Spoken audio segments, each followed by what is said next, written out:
அக்கா வெளிப்புறமாக வீடு பூட்டி இருக்கு அப்படின்னு வெளிப்புறமாக வீடு பூட்டி இருக்கிறத பார்த்துட்டு அவங்களுக்கே ஆச்சரியமாக இருக்கு. எங்கே போயிருக்கிறாங்க, என்ன ஆச்சு அப்படின்னு. சரி, ஏதோ ஹாஸ்பிட்டலுக்கு எதனா போயிட்டு வருவாங்க அப்படின்னு கொஞ்ச நேரம் ஒரு 2 ஹவர் 3 ஹவர் உட்காந்து காத்திருந்துருக்குறாங்க அப்படின்னு சொல்லியும் சில கான்வர்சேஷன் நடந்திருக்கு. பட் இவங்க ரொம்ப நேரம் ஆகிக்கூட யாரும் அந்த வீட்டுக்கு வரலை.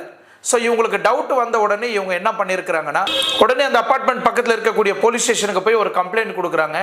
இந்த மாதிரி வீடு பூட்டி இருக்குது, சாம்வேலும் சிந்தியாவும் வந்து ட்ரீட்மெண்ட்டுக்கு வந்திருந்தாங்க, இப்போ வீடு பூட்டி இருக்குது, அவங்க 2 பேரும் எங்கே போனாங்க, என்ன ஆச்சுன்னு தெரியல, கொஞ்சம் என்னன்னு விசாரிங்க அப்படின்னு சொல்லிட்டு ஒரு கம்ப்ளைண்ட்டை கொடுக்குறாங்க.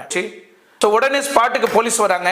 அங்கே வந்த உடனே அந்த இருக்கக்கூடிய அந்த அப்பார்ட்மெண்ட்டில் இருக்கக்கூடியவங்க எல்லாருக்குமே என்னாச்சு ஏதாச்சு, ஏன் இவ்வளோ போலீஸ் வர ஆரம்பிச்சிருக்கு அப்படின்னு பயந்து போயிட்டாங்க. அந்த அப்பார்ட்மெண்ட்டு எங்கே இருக்கு நீங்கள் பார்த்தீங்கன்னா, விஜிஎன் சஃபோல்ட் அப்பார்ட்மெண்ட் பேர். ஸோ இந்த அப்பார்ட்மெண்ட்டை சார்ந்த